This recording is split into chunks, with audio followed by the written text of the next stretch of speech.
This weekend saw the sitting of the much-anticipated Johannesburg Regional and Limpopo African National Congress elective conferences. So in Limpopo, delegates gathered on Saturday for the province's 10th elective conference, where 781 of them re-elected Stan Mathabatha as party chairperson for that province.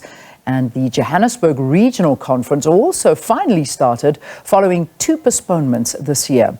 Political analyst Levy Ndou is with us this morning, and he, of course, has been closely observing both conferences and looking forward to a chat with him. Levy, thanks so much. Good to have you. Good morning, Leanne. Good morning to the viewers at home. Thank you for having me. So finally, Johannesburg's regional conference got underway after many hiccups, I think 2 delays and postponements. Were people expecting fireworks and challenges again? Well, of course, in Johannesburg, there were a number of reasons for postponements. You'll recall that there were disputes that were being raised by a few other branches, but also very sadly, Johannesburg also lost one of its prominent leaders, and who was also a contestant for leadership. And I think that is one of the things that might have also prompted the postponement.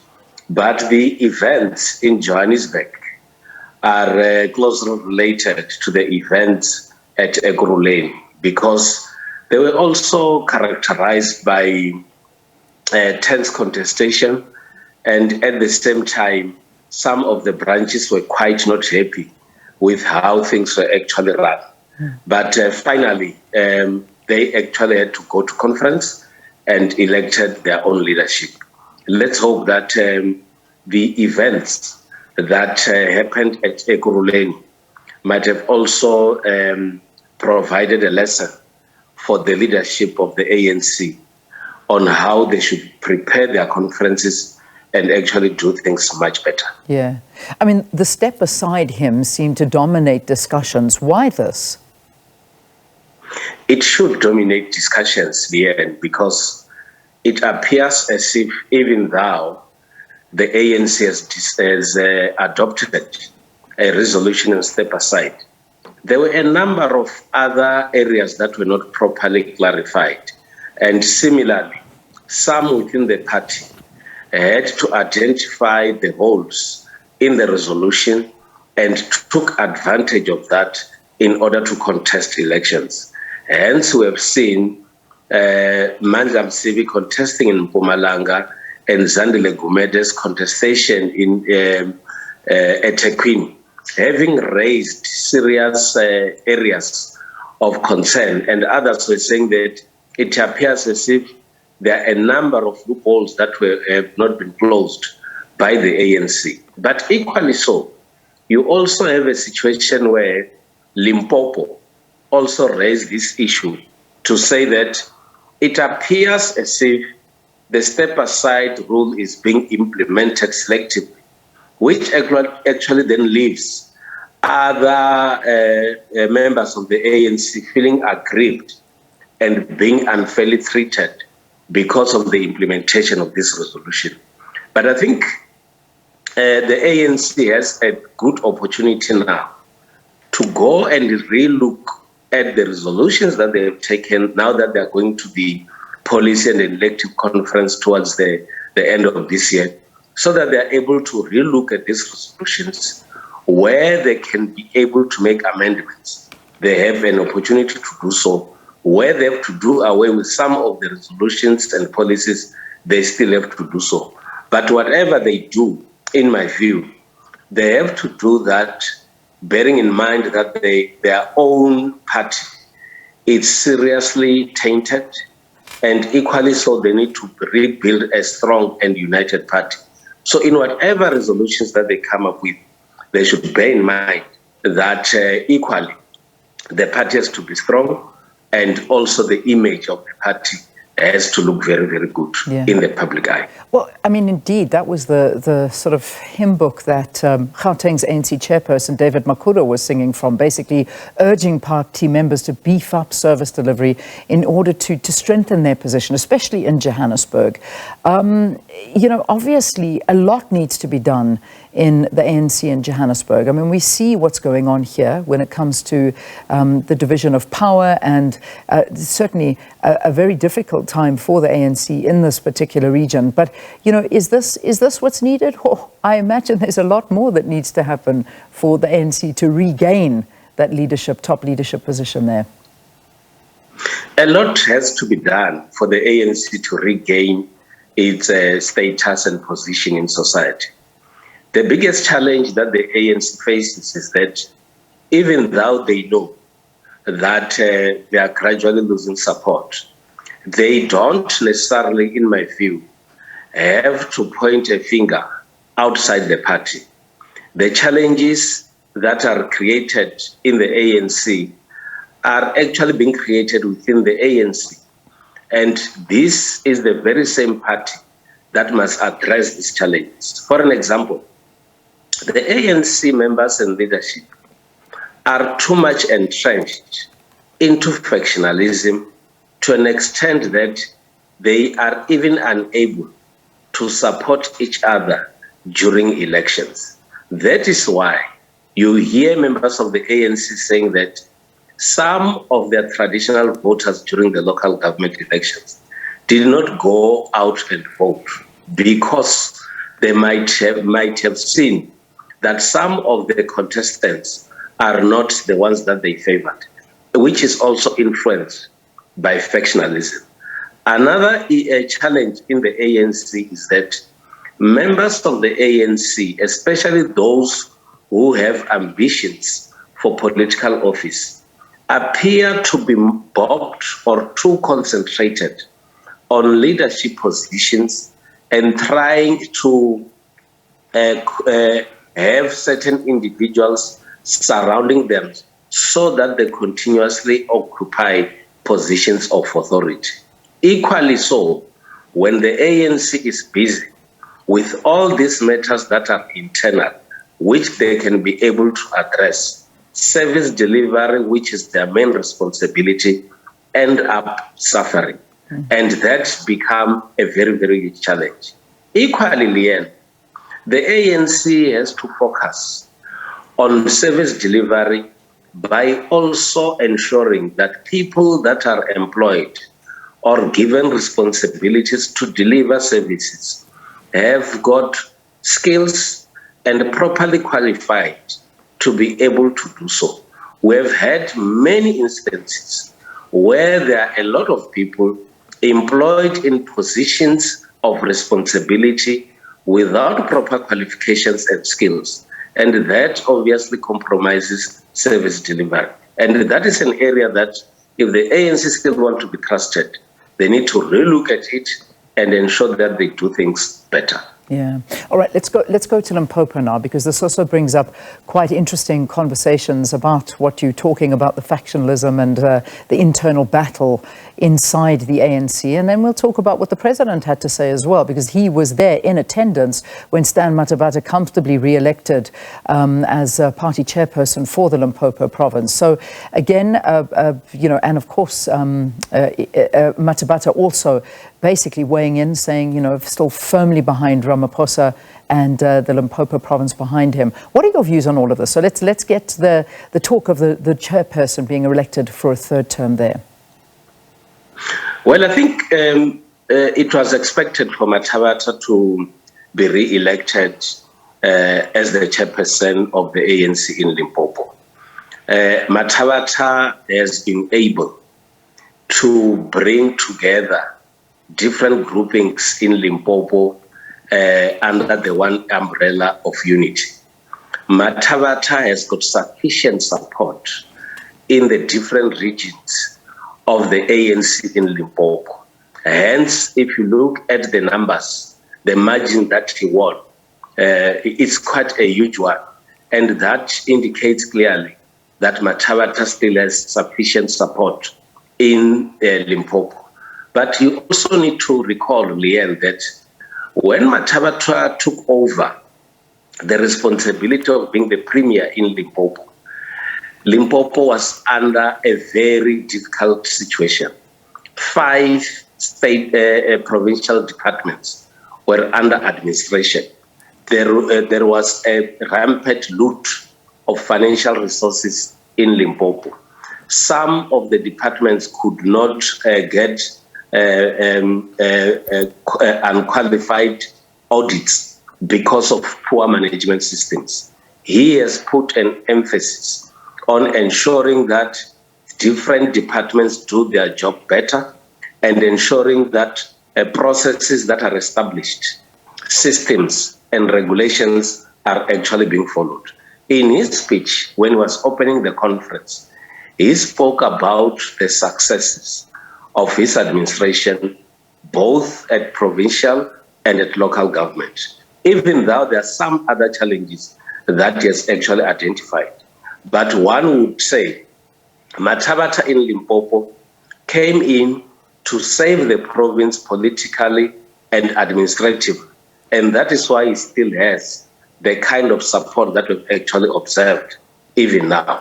What I would expect from the ANC in Limpopo and those that might be given the responsibility to run administration is to relook at the main issues that still affect the ordinary citizens of Limpopo, develop better strategies and ensure that citizens in Limpopo get water, citizens in Limpopo must have a proper health infrastructure, make a proper improvement on the schooling systems and the provisioning of basic services for the people of Limpopo. They have always rewarded the ANC in Limpopo by constantly electing the ANC into government. And one would expect the ANC leadership not to take the votes of the citizens for granted because they've always been behind them. I mean, we did hear from Stan Mathabatha.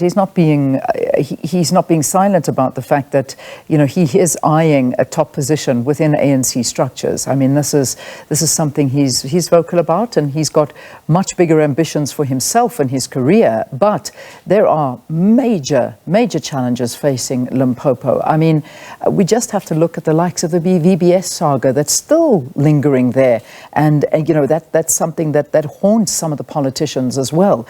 I mean, surely we need to take all of these into consideration. We need to take all these issues into consideration. Politicians in their own nature are ambitious and they'll always want to occupy offices of responsibility. The VBS issue, Leanne, is a very hot potato in Limpopo. And the citizens of Limpopo, especially in the Vembe area, are still very much aggrieved, based on the fact that they feel that they are being let down by the political leaders. They are also being let down by the law enforcement agencies. People's money has been taken away from them, and they remain frustrated and confused as to what exactly are the law enforcement agencies doing, and indeed their own party, the ANC. On numerous occasions, we have had Stan Mathabatha saying that there are programs and there are many initiatives that are being done in order to deal with this matter. And it appears as if every day is actually passing and the frustration continues from those who lost their monies. And they actually want to see justice being done. It is not only about them receiving their money back, but it's about them seeing justice being done. And my worry would be that if indeed in the current leadership, there are people that have been elected into the positions of authority who might still be required to provide answers on matters related to VBS, it will be a very unfortunate thing to happen. Yeah. The ANC has to deal with these kind of elements that are destructive to the party so that they are able to regain trust of the ordinary citizens. I mean, let's talk about the president of the party. Let's talk about now the latest and freshest allegation against the president himself, that there was this robbery at his farm, 4 million US dollars in cash stolen. Obviously, we saw the president speaking, claiming his innocence and that he did nothing wrong in the way things were handled. However, I mean, there are so many questions to be answered. I mean, the first starting question is $4 million US dollars in cash on a property at a farm, and nobody knew about this. I mean, these are big stories coming out that we need to get answers to. And I mean, if the leader of the party has these kind of allegations hanging over his head, I mean, this must put questions on everything and every activity. But talk to us about that. I mean, what are your views on what's now come out, the freshest allegations? This is a very big thing, as you actually indicated, Leanne, that President Ramaphosa is not only a leader of the ANC and the state. President Ramaphosa has a very good legal background. He would know that there's a certain amount of money that should be kept in the house and money that should be at the bank. President Ramaphosa has got into government with a ticket of fighting against corruption and wrongdoing. And we would expect President Ramaphosa to actually take the country into his confidence so that he is able to focus on his responsibilities as the president of the state and the president of the ANC. But in South Africa, we're lucky, Leanne, that we have embraced constitutional democracy. We are all equal before the law. And of course, if something wrong has happened, whether you are the president of the republic or whatever position you occupy, you need to be able to account and face the music in the courts of law. There is a tendency in South Africa by politicians that they will love to speak very much aloud about their legal challenges in public, and they don't do exactly that whilst they're in court. I would expect the president of the republic to cooperate with the court law enforcement agencies so that it should actually lead by example. I would hope that if something wrong has happened, the law enforcement agency should not favor anybody. They should actually do their job, which is actually their main responsibility.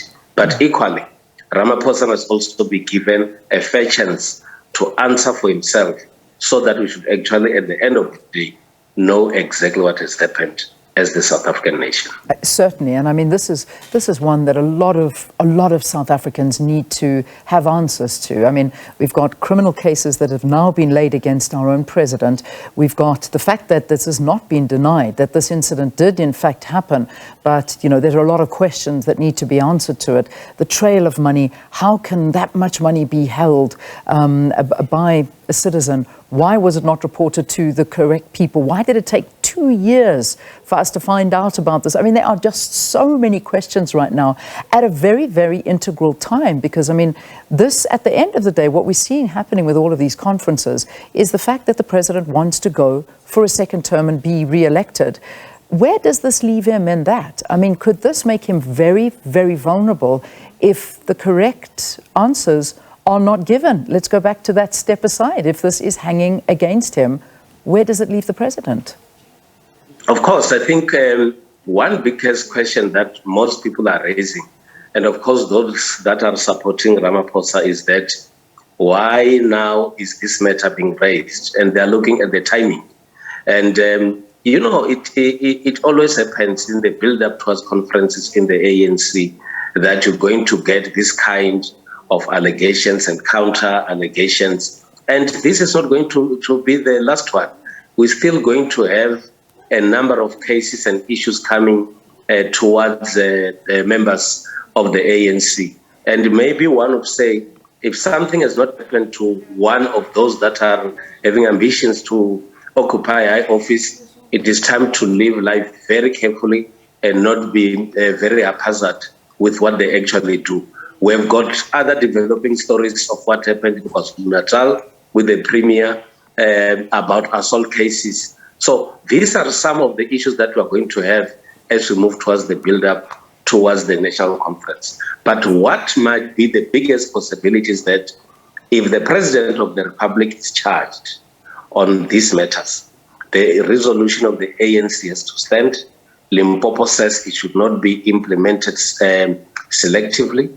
because it appears in their view that the step aside issue is being implemented selectively because it targets certain individuals. As agreed at Nasrec, they should actually implement the resolution, not looking at who occupies position what.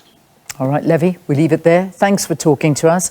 Political analyst Levy Ndou talking to us about the elective conferences that were happening over the weekend, and of course these allegations now hanging over President Cyril Ramaphosa's head about that robbery happening at his farm in 2020. Thanks again, Levy. Lovely to have you on the program.